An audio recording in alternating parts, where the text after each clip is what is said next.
¿Qué tal? Buenas tardes, bienvenidos una vez más a otra entrega de este seminario. En esta ocasión tenemos el placer de tener como invitada a Jesús Liceaga Martínez y pues ahorita nos va a contar más sobre un proyecto que estaba trabajando. Les voy a contar una pequeña semblanza y pues ahora después vamos a pasar a su charla. Muchas gracias por venir. Jesús Liceaga es licenciado en Matemáticas por la Universidad de Guanajuato y actualmente es estudiante de la maestría en Ciencias de la Computación en CIMAD. Sus principales áreas de interés son la topología aplicada y el procesamiento del lenguaje natural, en las que ha realizado trabajos de investigación en CIMAD y en el Instituto Fields. Entonces, te cedo la palabra y una vez más, gracias por venir. Vale, pues muchas gracias por el espacio, muchas gracias a todos por venir. Pues como ya comentaron, la charla de hoy se llama sobre las funciones de Moore discretas en estratificias. Este es un trabajo en conjunto con Jesús Rodríguez Gerardo, que pudo estar aquí, está muy ocupado, pero pues sí, todo esto fue hecho en colaboración con él, ¿no? Entonces la idea para hoy es empezar dando una pequeña motivación de lo que vamos a hacer, por qué lo vamos a hacer. Después voy a introducir como los conceptos más relevantes para el tema. Luego voy a hablar de un cierto tipo de espacios especiales, que son las estratificias. Y ya finalmente, pues, me voy a ir a lo importante de la charla, que son como los resultados que obtuvimos, ¿no? Entonces, primero que nada, todo esto surge en un contexto del análisis topológico de datos. Esa es como la motivación. Y bueno, ¿por qué surge el análisis topológico de datos?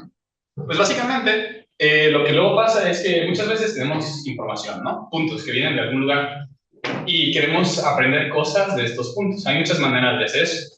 Pueden usar Machine Learning, pueden usar como cosas de estadística y así, ¿no? Pero hay cosas que la estadística luego no puede guardar tan bien.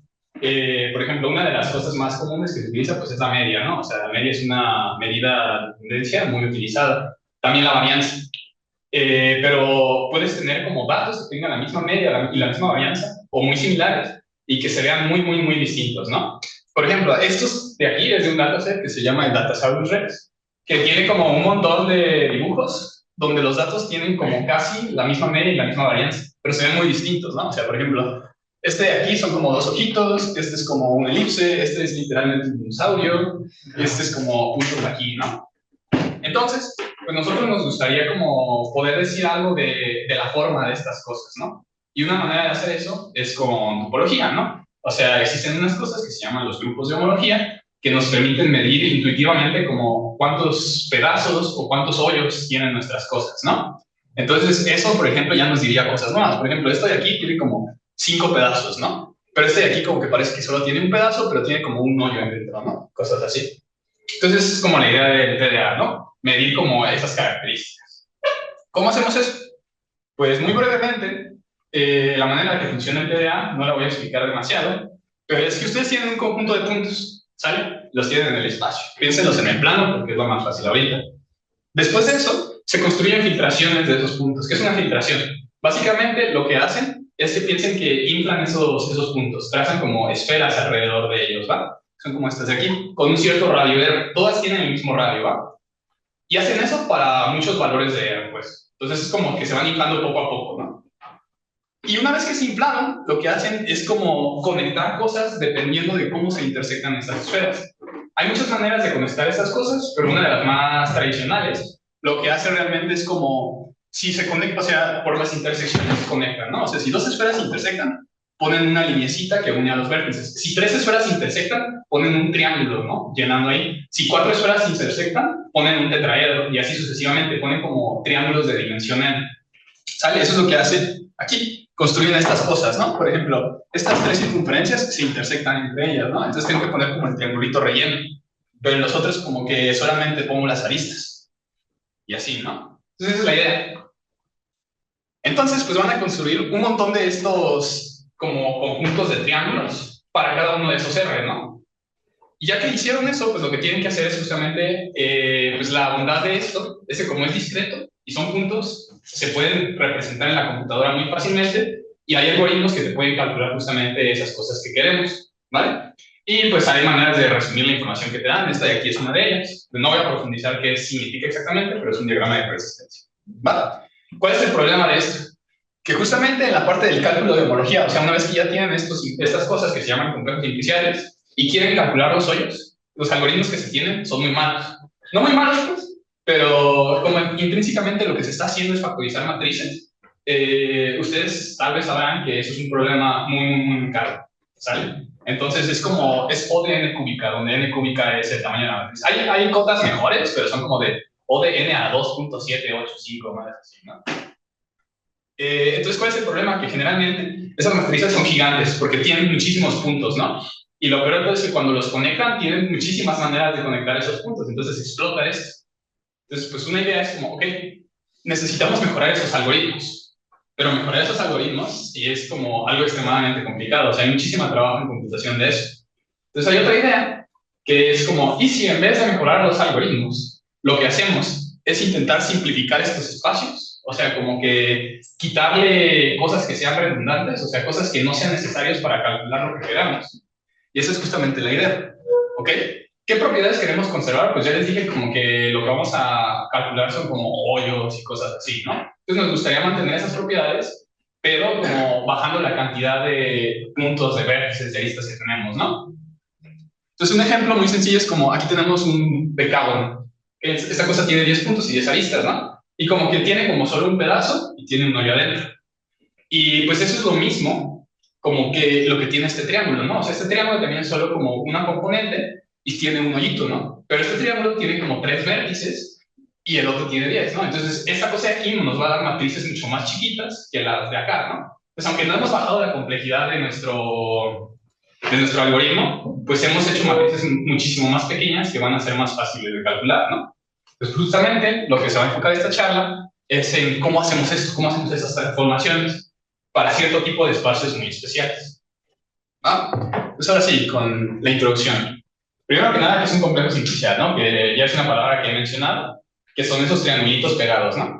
La manera más combinatoria de pensarlo es esto. Ahorita les voy a mostrar una manera geométrica, más intuitiva, pero así es como se representa en la compu. Básicamente, ustedes tienen el potencia de los números del 1 al n, ¿ok? Y tienen que tener que es un subconjunto de esa potencia donde están todos los singuletes, ¿no? Porque esos son como los vértices de su complejo simplicial, ¿sale? Y si tienen un conjunto, todos sus subconjuntos no vacíos tienen que estar, ¿va? O sea, por ejemplo, aquí ustedes tienen el conjunto 1, 2, 3 y 4. Entonces, todos los subconjuntos del 1, 2, 3 y 4 tienen que estar, ¿va? ¿Qué significa esto intuitivamente? Pues es como una cosa geométrica, ¿va? Pueden pensar que cada uno de esos singuletes es un vértice, ¿sale? Y cuando ustedes ponen como una pareja, lo que están poniendo es una arista. Cuando ustedes ponen una tercia, lo que están poniendo es un triángulo. Cuando ustedes ponen un cuarteto, están poniendo un tetraedro, ¿va? Y la razón por la que necesito que estén todos sus subconjuntos es porque, por ejemplo, si ustedes tienen este triángulo rellenito, no solo necesitan que esté como el relleno, o sea, para que pueda estar el relleno, necesitan que también estén las aristas y los vértices, ¿va? Entonces eso es la propiedad de... Por eso quieren que sea como cerrado bajo contenciones, ¿va? Pero pues olvídense de la otra definición, piensen que son como triángulos pegados de una manera bonita.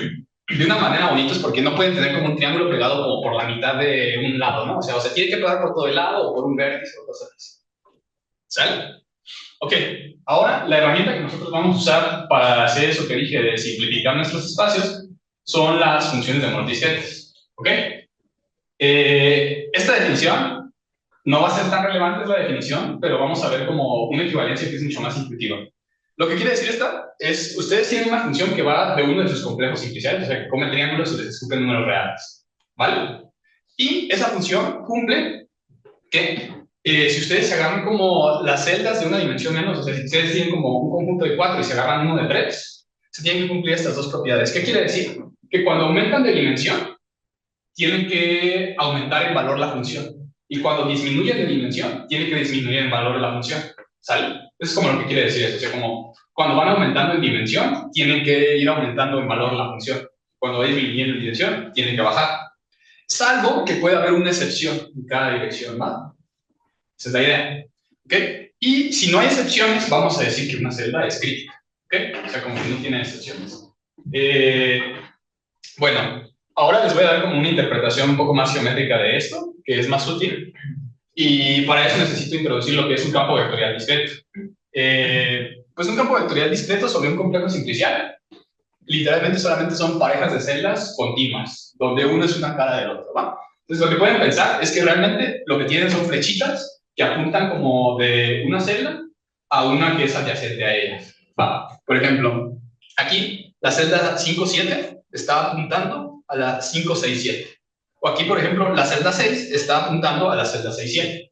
¿Va? Entonces, como que son flechitas que comen un simplejo y apuntan a un simplejo inmediatamente arriba y que tiene que estar como pegado, ¿no? O sea, no puedo hacer que esto apunte como hasta acá, quién sabe, ¿no? Entonces, esa es la idea de un campo vectorial discreto, ¿verdad? Que es como, pues, básicamente una discretización del concepto de campo vectorial que conocen de cálculo 3, ¿no?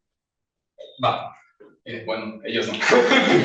Pero, ok, los campos vectoriales, aparte de esa forma de dibujarlos con flechitas, también se pueden dibujar en un diagrama de Hasse, ¿va? ¿Qué es un diagrama de Hasse? Un diagrama de Hasse es como una manera de representar un orden parcial. En este caso particular, lo que pasa es que imagínense que tienen como sus vértices hasta abajo, ¿sale? Los números 1, 2, 3, 4, 5, 6, 7. Y luego tienen como los de 2 elementos arriba, luego los de 3 arriba y luego los de 4 arriba, ¿va? Y ustedes van a poner una lista si el de abajo está contenido en el de arriba. Entonces, por ejemplo, este 4 tiene una lista aquí, porque está contenido en el 3, 4, ¿no? Va. Ahora bien, aquí estoy coloreando de moradito, pues justamente las aristas que estaban en la, como que corresponden a las flechas del otro dibujo, ¿no? Por ejemplo, aquí estoy coloreando de moradito la lista que va del 6 al 6, 7, y si se van para atrás, pueden ver que justamente pues yo tenía una flechita que iba del 6 al 6, 7, ¿no? ¿Ok? Entonces, una observación interesante es que toda función de Moore discreta induce un campo vectorial discreto, ¿ok? Y básicamente lo que hacen es definirla así, o sea, la flechita que apunta es como al revés, o sea, recuerden que podía haber una excepción, a lo más una excepción, pues justamente esa excepción es la que van a hacer que apunte, ¿va? Entonces, eso no importa tanto ahorita, pero es bonito porque nos está diciendo que, dada una función de Morse, podemos construir un campo vectorial discreto. Y los campos vectoriales discretos, en mi opinión, son más intuitivos de entender, ¿sale? Pero ahora pues viene la otra pregunta, ¿no? O sea, ¿un campo vectorial discreto corresponde a una función de Morse? O sea, ¿yo puedo sacar una función de Morse discreta si yo tengo un campo vectorial? Y la respuesta es que a veces. Todo depende de este concepto, ¿ok? Que es que sean caminos, ¿ok? Un camino, literalmente, es una lista de celdas que empieza como en una celda de dimensión baja, luego se salta a una dimensión siguiente y va bajando, ¿sale? Entonces, como sube y baja, sube y baja, sube y baja, ¿vale? Y un camino es cerrado si termina en donde empezó, ¿no? Y de hecho, esta definición, si les cuesta un poquito, literalmente la pueden pensar en gráficos. Porque los grafos son literalmente complejos iniciales de dimensión 1, ¿no? O sea, son como aristas y vértices. Sí, ¿no? Va. Ok. ¿Y qué es lo que importa? Que todas estas cosas tienen que estar en el campo vectorial, ¿va? O sea, tienen que, estas parejas tienen que estar en el campo vectorial, ¿no? ¿Eso qué quiere decir? Que como que está siguiendo a las flechas, ¿no? O sea, está siguiendo a las flechas y pues podrías llegar a donde iniciaste, podrías no llegar. ¿Qué es lo que pasa? Si resulta que tu campo vectorial no tiene ciclos, o sea, no puedes llegar a donde empezaste, induce una función de Morse discreta, ¿ok? Entonces, ¿qué quiere decir esto? Que podemos pensar a las funciones de Morse discretas como si fueran campos vectoriales discretos sin caminos cerrados, ¿no? Entonces, ahora voy a tirar a la basura la definición que les había dado de función de Morse discreta y solamente me voy a quedar con esta idea de campos vectoriales que no tienen ciclos, ¿va?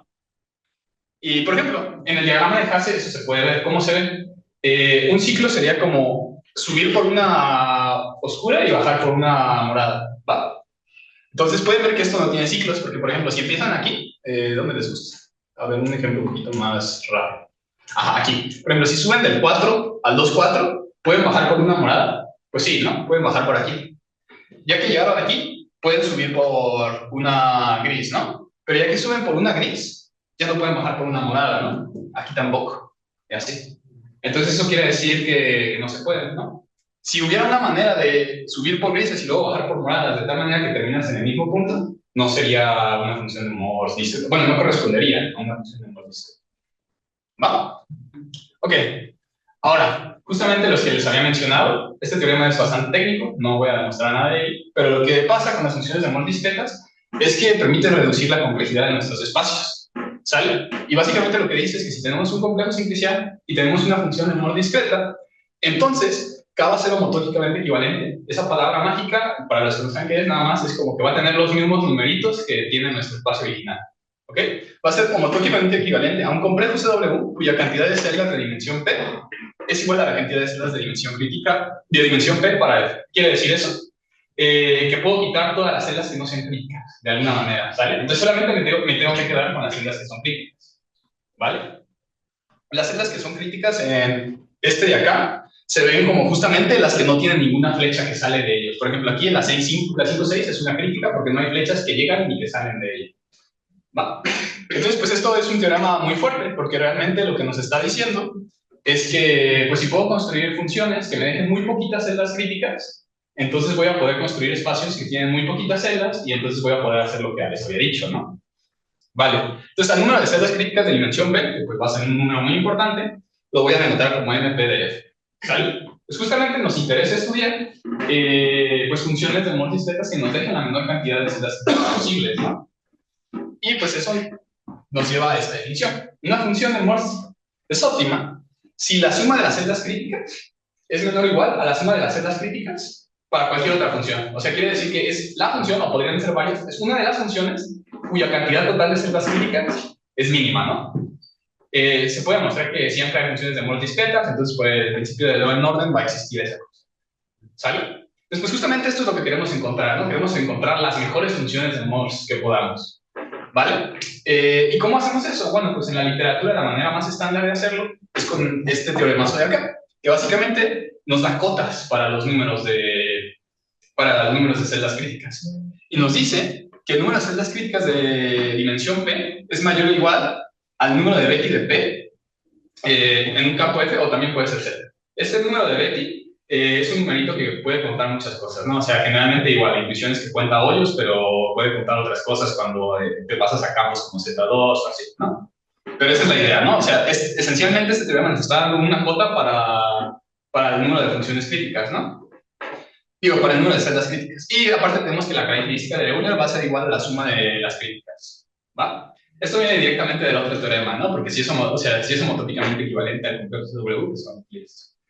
Entonces, pues algo muy bonito es que si logramos encontrar una función tal que todas sus celdas críticas fueran iguales a los números de Betti, pues ya, o sea, ya fuerzas es óptima, ¿no? Porque no puedes bajar más, ¿sale? Y eso justamente es lo que significa ser una función perfecta, ¿ok?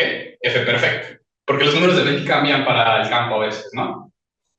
Y pues no sé que justamente como ya dije, toda función perfecta es óptima, pero el converso no es cierto. Hay ejemplos como en el Dux-Hat, que hay funciones que son óptimas, que no son perfectas, ¿va? Entonces, generalmente, encontrar funciones óptimas cuando no son perfectas es más difícil. Y pues sí, eso es como algo bastante relevante.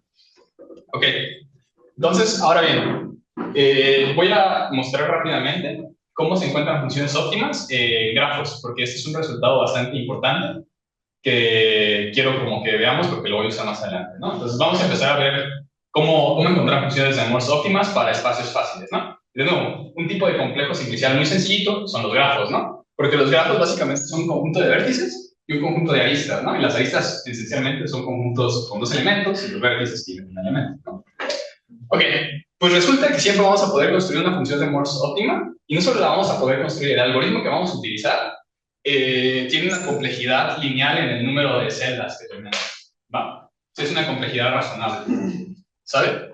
Que es cuadrática el número de vértices, ¿verdad? Porque los edges son así, ¿no? Pero eso es lo que tenemos. Y más aún van a ser perfectas, ¿va? ¿Y cómo vamos a hacer esto? Pues primero, necesito que me respondan estas dos preguntas, la gente que ya sabe de topología. Primero, ¿qué es el número de Betti cero de una gráfica? ¿Qué es? En general, ¿qué es el número de Betti? O sea, el número cero de Betti. Es el número de componentes conexos, ¿no? ¿Ok? ¿Y qué es Betti 1 de una gráfica? Los ciclos, ¿no? El número de ciclos. Y el número de ciclos es como el número de aristas que le tienes que quitar a tu grafo para que te quede un bosque. ¿Sale? Y pues yo voy a usar eso muy fuertemente. Primero, lo que voy a hacer es solo analizar grafos conexos, ¿va? Porque justamente que esta cosa de aquí sea el número de componentes conexas me va a ayudar. Entonces vamos a pensar que nuestro grafo es conexo, ¿va? ¿Qué vamos a hacer? Tenemos nuestro grafo conexo. Le vamos a quitar aristas hasta que nos quede un árbol, ¿va? ¿Sale? Ya que nos quitamos las aristas hasta que nos quede un árbol. Ah, y bueno, y al encontrar este árbol generador, hay algoritmos que lo hacen en el tiempo que dije, ¿no? O sea, Cruzcal puede hacer eso, ¿no? Solamente estoy creando un minimum spanning tree. ¿Sale? Entonces, ya que hice esto, yo me cuadro cualquier vértice que más me guste. Y una vez que me agarro ese vértice, lo que hago es que me alejo hasta mis orillas, ¿no? O sea, como que me voy a los vértices más lejanos que tengo de ese árbol y me voy regresando, ¿sale? Entonces, como que ya que estoy acá, yo le digo a este, pues, ¿cuál es el siguiente vértice más cercano que tienes a mi vértice original? Pues soy este de acá. Entonces, pon una flechita a esta arista. Igual, ¿cuál es el vértice más cercano que tengo como vecino? De este, ¿no? Pues es este, ¿no? Porque este está más lejos. Entonces pongo una flechita. Y hago eso con todos. Entonces eso de aquí, lo que me hace es que me genera una flechita para todas las aristas, digo, para todos los vértices, excepto este, y para todas las aristas aquí, ¿no? Entonces justamente, pues todas las cosas que tienen flechitas dijimos que no eran críticas, ¿no? Entonces, ¿qué acabo de hacer? Me acabo de quitar todos los vértices, excepto el que agarré como raíz, y me acabo de quitar todas estas aristas, ¿no? Entonces, ya que me voy acá, ¿qué es lo que me queda? Pues me queda una cosa que tiene exactamente un vértice crítico y tiene tantas aristas críticas como el número de ciclos que tenía, ¿no? Entonces, ¿qué quiere decir eso? Que el número de 0 celdas críticas es 1 y el número de 1 celdas críticas es el número de ciclos, ¿no? Entonces se alcanza justamente los números de Betti y ya tengo una función perfecta, ¿no? ¿Sale? Ok. Y pues hay mucho trabajo en esto y se ha hecho, o sea, nosotros trabajamos, pues empezamos con estas cosas, pero pues ya que tenemos gráficas es como, ok, ahora vamos a hacer algo más difícil, ¿no? O sea, vamos a complejos iniciales de dimensión 2, de dimensión 3, así, ¿no? ¿Qué sabemos? Pues, por ejemplo, Lewin et al probaron que existe un algoritmo para construir en tiempo lineal para cualquier triangulación de variedades compactas. Eso está mal. Debería ser de una dos variedad, ¿ok? O sea, para dos variedades está resuelto el problema, ¿ok? Más aún, si tiene un complejo diferencial de dimensión 2 que se colapsa una gráfica, también está resuelto el problema. Y también, por ejemplo, si tiene superficies compactas y conexas, también se sabe que hay perfectas, ¿no? O sea, todavía mejor que óptimas. ¿Ok? Entonces uno podría decir, ok, entonces parece que para las variedades se comporta chido, cosas así, tal vez para los complejos simpliciales en general no tanto, ¿no? Entonces, pues surge la pregunta de qué tan difícil es estudiar esto en general, ¿no? Y pues es bastante. Y hay dos teoremas que quiero mencionar, que en particular son como que dicen, no puede ser, esto es horrible. El primero de ellos es que en un complejo simplicial de dimensión 2, o sea, dijimos, somos bien buenos, para variedades ya podemos, ¿no? Entonces, ¿qué pasa si lo hago complejos simpliciales de dimensión 2? Pues sí va a existir la función óptima, eso es fácil de probar, como ya les dije. Pero ¿cómo la encuentro, no? Pues el algoritmo de encontrarlo es NP-hard, ¿no? O sea, eso es como de las peores cosas que te podrían suceder en computación. ¿Ok? O sea, no existe un algoritmo polinomial y encima es peor que un NP, ¿no? O sea, bueno, podría ser peor que un NP, no se sabe. ¿Ok? Más aún, o sea, uno dice, ok, bueno, los complejos simpliciales generales era pedir mucho, ¿no? Vamos a restringirnos a las variedades porque las variedades son bonitas, ¿no? Pues no. Aquí les dicen que si ustedes triangulan una 3 variedad, puede o puede no existir funciones perfectas. ¿Ok? Entonces esto ya es terrible, ¿no? O sea, nos está diciendo que ya no depende del espacio, sino depende de la triangulación, la existencia de las cosas, ¿no? Y pues eso no nos gusta. ¿Sale? Entonces, pues sí, es un problema difícil. Y pues nosotros lo vamos a abordar para una clase más general que las variedades de dimensión 2, pero pues más particular que los complejos simpliciales de dimensión 2. ¿Sale? Es lo que vamos a hacer ahora. ¿Y qué son esas cosas? Las estratificias. Las estratificias fueron desarrollados por Fico y José Carlos, o sea, probablemente la gente de topología de aquí ya los conocen, llevan como, no sé, 40 años trabajando aquí. Y pues Violato en particular trabaja mucho con estas cosas, ¿no? Entonces, pues la idea del paper surgió de, yo presenté como proyecto final uno de los resultados anteriores y él dijo, ¿y qué pasa para estratificias, no? Y dijimos, pues vamos a ver. ¿Qué es una estratificie? Básicamente lo pueden pensar como un par, donde un conjunto son puros círculos, ¿no? Y el otro conjunto son variedades. Variedades, bueno, dos variedades, superficies en particular, o sea, dos variedades, compactas con frontera, ¿ok? ¿Y qué hacen? Ahorita voy a hacer un dibujito. Estos los quería poner aquí, pero soy incapaz de dibujar bien en digital, entonces, o sea, a mano tampoco, pero es menos trabajo. Entonces, dime. Estas superficies son suaves en el sentido. No, No es necesario, no me importa. Sí, no hay ningún problema. Entonces tengo como un conjunto C de circunferencias, ¿no? Y vamos a dibujar, ¿qué me gustan? 3. Ok, C1, C2, C3. ¿Va? Tengo variedades. Tengo variedades que tienen frontera. ¿Ok? Entonces, por ejemplo, yo pongo un toro y le hago 2 hoyitos. Digamos que aquí tiene un hoyito y aquí tiene el otro hoyito. ¿Sale? ¿Qué más? Bueno, le voy a poner 3. Ok, y vamos a poner un plano proyectivo que no puedo dibujar. Vamos a decirlo así, ¿no? Ok, y voy a poner una esfera. ¿Vale? Entonces lo que pasa es que yo tengo estas cosas y cada frontera de mis variedades las voy a pegar a una de mis circunferencias, ¿sale? Entonces, por ejemplo, yo voy a pegar esta con esta de acá, esta con esta de acá, o sea, no hay nada que me impida pegar como dos fronteras distintas de la misma superficie a la misma circunferencia, o sea, yo puedo hacer cosas horribles, ¿no? Luego, esta la voy a pegar acá. ¿Qué más? Esta la voy a pegar acá. Esta le voy a hacer otro hoyito. Esta la voy a pegar acá. Y esta la voy a pegar acá. ¿Vale? No solo las voy a pegar. Como las fronteras de estas cosas son circunferencias, yo puedo definirme un grado de pegar, ¿no? O sea, cuántas vueltas le doy. La gente que ya sabe que aquí va a haber problemas con la orientación. Ahorita hablo de eso. Pero sí, es básicamente cuántas vueltas le va a dar a la cosa, ¿no? O sea, por ejemplo, es como le va a dar 2 vueltas, le va a dar 1 vuelta, le va a dar 5 vueltas, le va a dar 3 vueltas, le va a dar 1 vuelta. Una vuelta, pues es como no hacer nada, ¿no? O sea, como que si yo le pego y le doy una vuelta aquí, pues es como, no, o sea, le pegué una circunferencia ahí nada más. Pero darle 2 vueltas es como que esta frontera le da 2 vueltas. O sea, eso no se lo pueden imaginar como visualmente, es complicado, pero esa es la idea, ¿no? Y se tienen que cumplir más cosas. Tiene que cumplirse que la suma de estos, bueno, como son grados pueden ser negativos también. La suma de las cosas en las fronteras, o sea, de los pegados en las fronteras, tiene que ser mayor a 2. ¿Por qué tiene que ser mayor a 2? Si fuera 0, ¿qué quiere decir? Que tengo como una circunferencia volando ahí y eso está feo, ¿no? O sea, yo no quiero tener como una cosa y un círculo allá existiendo. Si fuera 1, pues pasaría justamente esto de acá, ¿no? O sea, como que solamente dejé el hoyo en mi frontera, ¿no? Entonces, por eso quiero que sea al menos 2.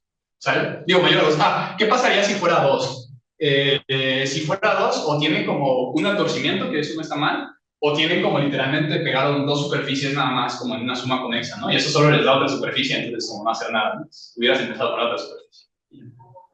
Vale. Entonces, el mapeo continuo no es biyectivo. ¿Mande? El mapeo continuo no, para nada, no es biyectivo. De hecho, justamente aquí estoy diciendo que luego le va a dar muchas vueltas, ¿no? Entonces, como que es como un cubriente, por así decirlo. Vale.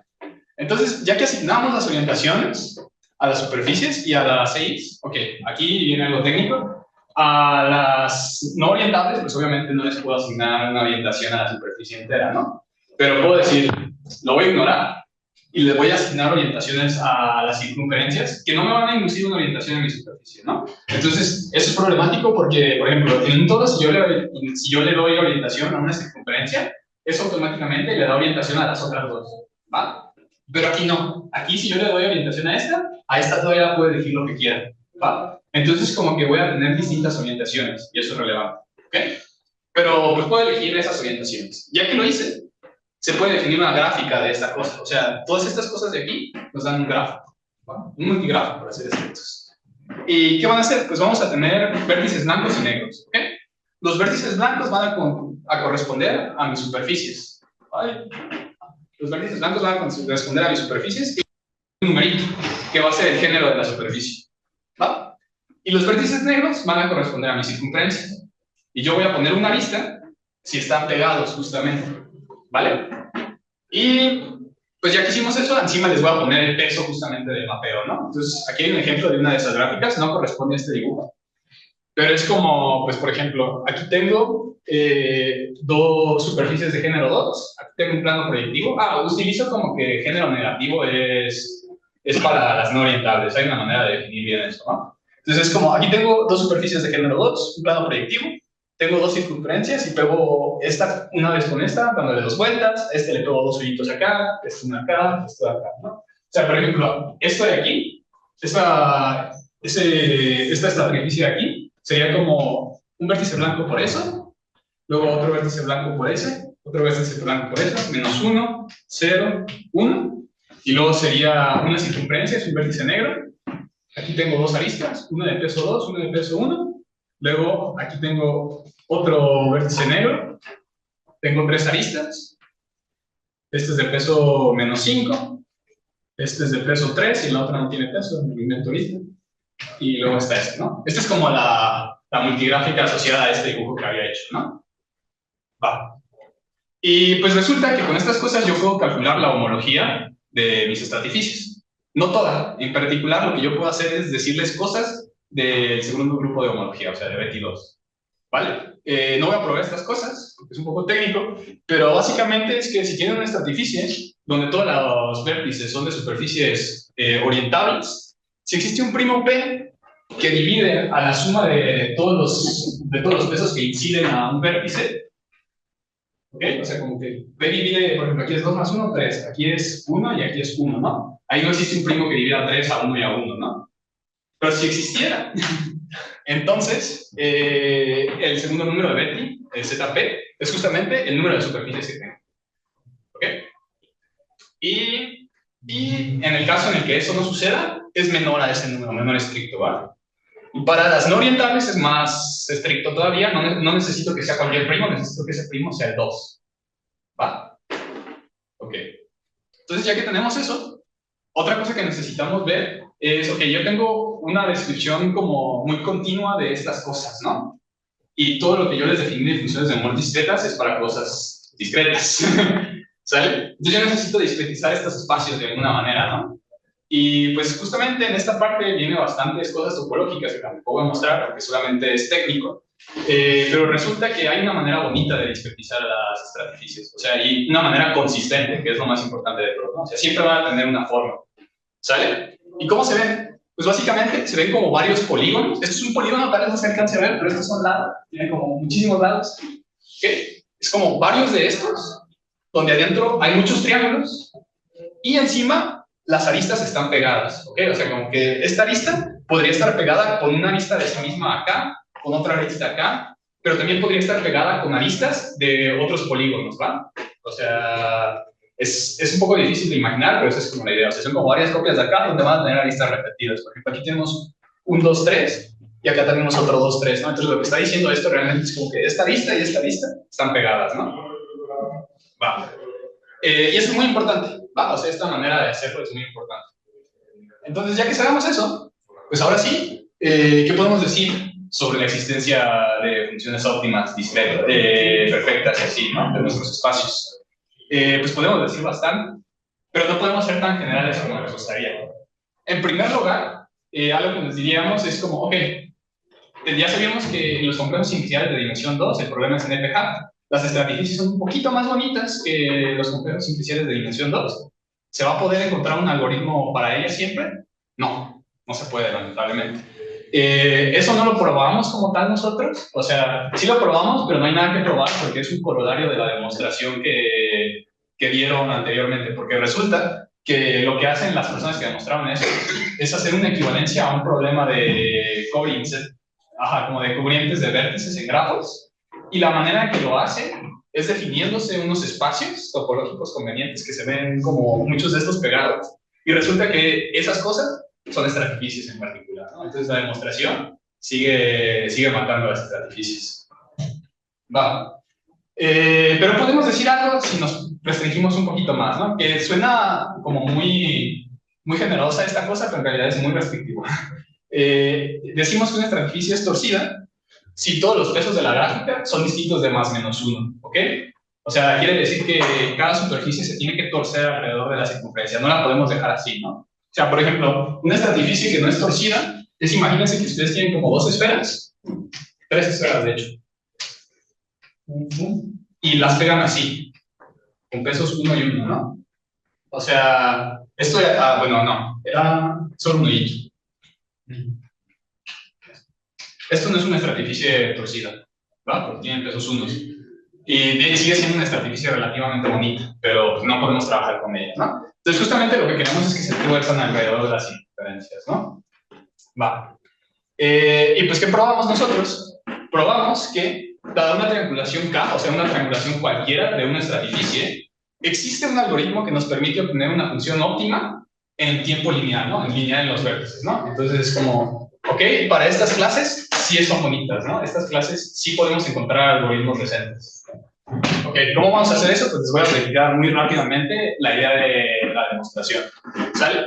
Entonces, les dijimos que teníamos como varios polígonos, ¿no? O sea, copias de polígonos. Así que me voy a restringir primero solo a un polígono, ¿ok?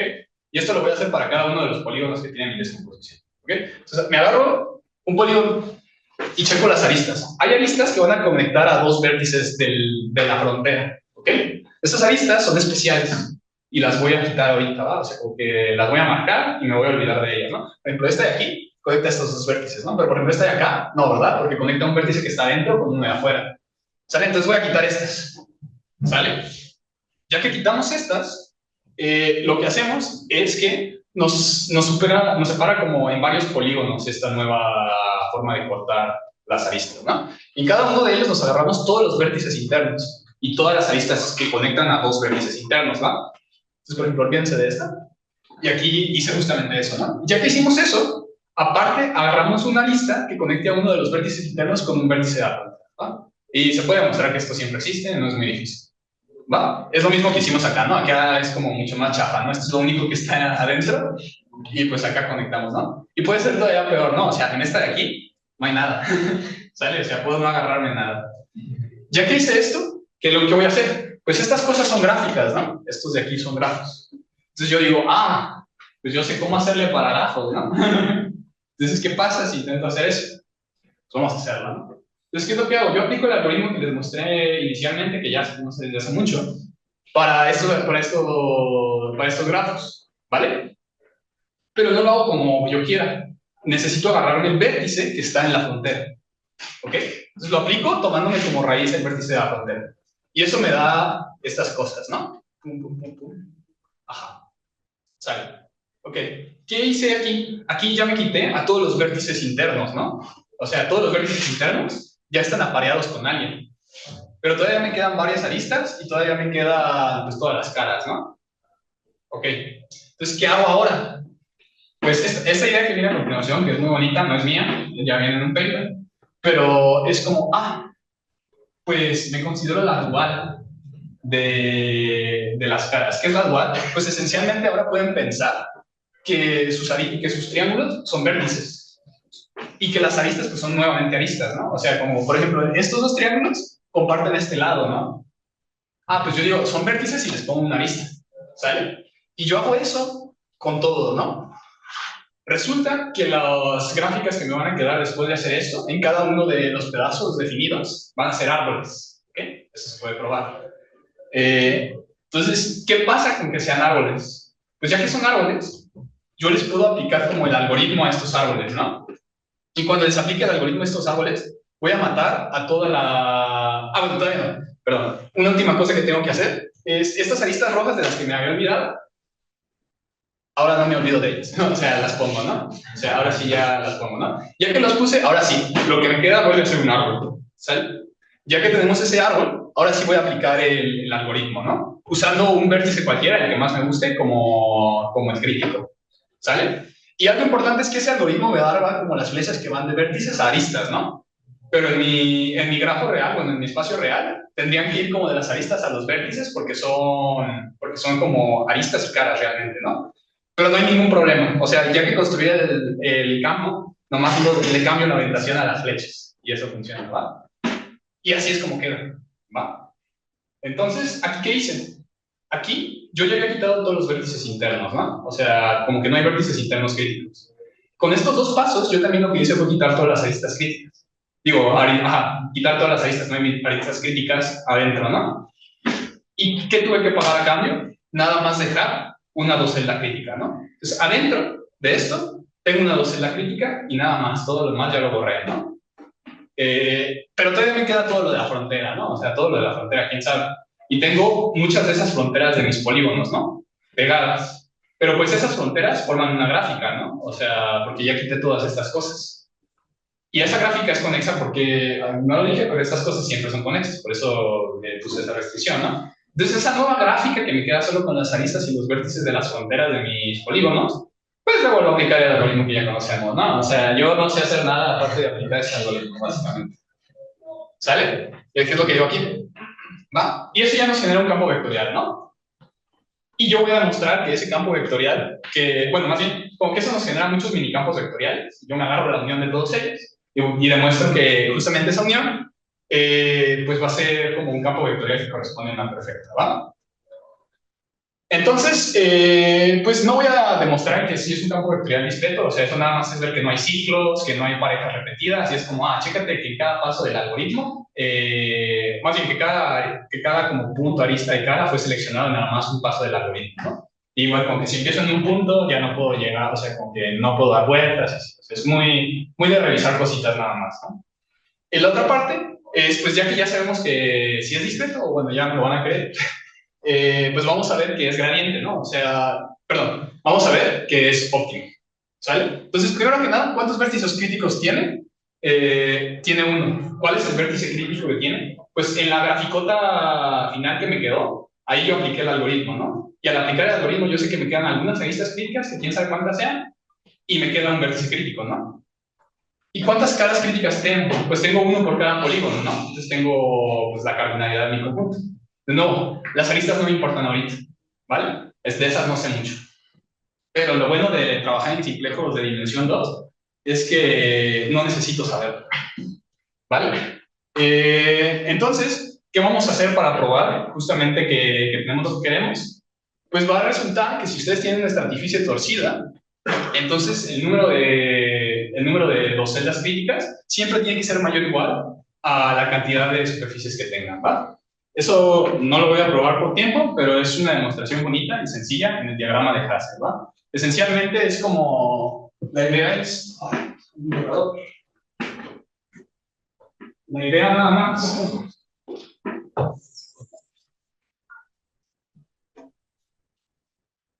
es como que ustedes tienen su diagrama de Hasse, donde aquí están como los vértices, aquí están como las aristas, y aquí están como las caras, ¿no? Pero las caras las puedo como separar en varios pedacitos, ¿no? Cada uno de estos pedacitos va a como corresponder a uno de mis polígonos, ¿no? O sea, como que las caras están en un polígono nomás, no pueden estar en dos, ¿no? Entonces los puedo como separar esos vértices, dependiendo del polígono en el que están, ¿no? ¿Okay? Y la idea justamente es como que cuando yo estoy aquí y me subo para acá, más bien, cuando yo me bajo, no, sí, cuando yo me subo, como es torcida, lo que va a pasar es que me voy a bajar para acá y voy a poder regresar a este mismo lugar, ¿saben? Pero lo que necesito para hacer esto, justamente, es que cada vértice de acá arriba tenga al menos dos aristas, ¿saben? O sea, porque me estoy subiendo y me estoy bajando, ¿no? Entonces, justamente de ahí viene la condición de que sean torcidas, ¿no? O sea, porque si yo solamente tuviera una de estas, podría ser que se atorara mi campo, ¿vale? Entonces es como la idea de la demostración y esa es la razón por la que surge esa condición tan fuerte de que no puedo tener grados más menos uno, ¿no? Y ya que tengo esto, pues ya es bastante fácil probar que es óptima. Considérense una función de multiscripta cualquiera, ¿no? Y como las estratificias son conexas, nosotros sabemos que el número de celdas críticas, dimensión 0 es mayor o igual al beti 0, que tiene que ser mayor o igual a 1, ¿no? Bueno, es 1 más. ¿Ok? De hecho, esto es una igualdad. Ajá, pues una desigualdad, quién sabe por qué. Más aún, por el teorema anterior. Bueno, no, porque sí le podría dejar más celdas críticas con la función, ¿no? O sea, pues, nomás le dice que no le puedo dejar menos de una, pero le puedo dejar más. Más aún, por el teorema que les acabo de mencionar, también sé que el número de celdas críticas de dimensión 2 tiene que ser al menos la cardinalidad de m, ¿no? Luego, ¿qué pasa? Pues esta suma de aquí, o sea, más bien como que la característica de Euler, que me da la fórmula que les mostré hace un ratote, o sea, como que esta suma alternada es la característica de Euler, ¿no? Pero esta suma alternada es mayor o igual a esto de acá, ¿no? Porque este es mayor o igual a este es mayor o igual a este, y este nomás lo dejé igual, ¿vale? Pero esta característica de Euler que calculé con esta función de Morse, también la puedo calcular con la función de Morse que me induce el campo vectorial gradiente que yo construí, ¿no? O sea, eso es como siempre se cumple, ¿va? Pero yo qué sé de este campo vectorial, yo sé que este M0 es 1 y que este M2 es justamente la cardinalidad de M, ¿no? Porque así lo construí y así hemos de las cosas. Entonces yo tengo que esta desigualdad se cumple. Y de aquí es directo que la cantidad de celdas críticas de dimensión 1 de F tiene que ser menor o igual a la cantidad de celdas de dimensión crítica de G. Y entonces cuando sumo se mantiene la desigualdad, ¿no? Y de nuevo, aquí hay algo muy relevante de este trabajo, y es la razón por la que para estatisticistas de dimensión 3, digo, para superficies de dimensión 3 para arriba explota, es que esto es un número difícil de controlar, ¿ok? Pero aquí no tengo ese problema, porque la característica de Euler junto con los otros dos me determina todo, ¿vale? O sea, quiero recalcar que sí es como muy particular esta propiedad para las cosas de dimensión 2, o sea, para los complejos iniciales de dimensión 2. Porque si fuera de dimensión 3, tendría como una resta de dos cosas, ¿no? Y ahí ya sabría cómo se relacionan esas dos, pero no sabría qué pasa como en general con cada una de ellas por separado, ¿no? Ok, entonces, pues ya sabemos que tenemos funciones óptimas para todas las estrategias distorsionadas, ¿no? Eso está muy chido. Ahora falta preguntarse si esas funciones son perfectas. Y si no son perfectas las que yo construí, ¿pueden existir perfectas que yo no supe encontrar? O sea, son como dos preguntas, ¿no? Primero, si las mías son perfectas, si sí, qué chido. Si no, ¿hay alguna manera esotérica de construir perfectas? Y pues la respuesta es que todo está bien chido, pero primero necesitamos saber esto de aquí. Y esta es la parte más fea, me disculpa. Básicamente puedo clasificar mis estrategias en 4. Y es como, imagínense que no tengo orientables, ¿va? Más bien que todas mis superficies son orientables. Y que aparte tengo el primo, convenientemente la misma propiedad que decía mi teorema de la homología, ¿no? O sea, que existe el primo que va a dividir a la suma de las aristas, ¿no? Esto no es decidido arbitrariamente. Es que todos sean orientables y que existe el primo. La otra es que todas sean orientables y que no existe el primo. Otra es que al menos una sea no orientable y el 2 divida. Y la última es que al menos una sea no orientable y el 2 no divida, ¿no? O sea, nada más se hacer casos, ¿no? Ok. Entonces, ya que tenemos esto, pues resulta que tenemos esta otra cosa. Para las estratificias de tipo 1 y 3, o sea, justamente para las que existe el primo o el 2, se va a cumplir que nuestro algoritmo da una función de amor discreta perfecta, ¿ok? Y la manera de probar eso, pues justamente es del teorema que les dije de la homología, pues, o sea, los números de Betty van a coincidir con los de ZP, ¿va? Y para las estratificias de dimensión 2 y 4, no existen perfectas en general, ¿ok? Y no existen perfectas en general porque el número de Betty, como provee en ese otro, bueno, como no provee en ese otro teorema, siempre es menor estricto a la cardinalidad de n, ¿no? Pero yo tengo otro teorema que me dice que tiene, o sea, que el número de funciones de que el número de celdas típicas de dimensión 2 tiene que ser mayor o igual a eso, ¿no? Entonces nunca se puede dar la igualdad. ¿Sale? Entonces, pues ya tenemos una clasificación completa aquí, ¿no? Y pues ya, eso sería todo. Ahí están las referencias.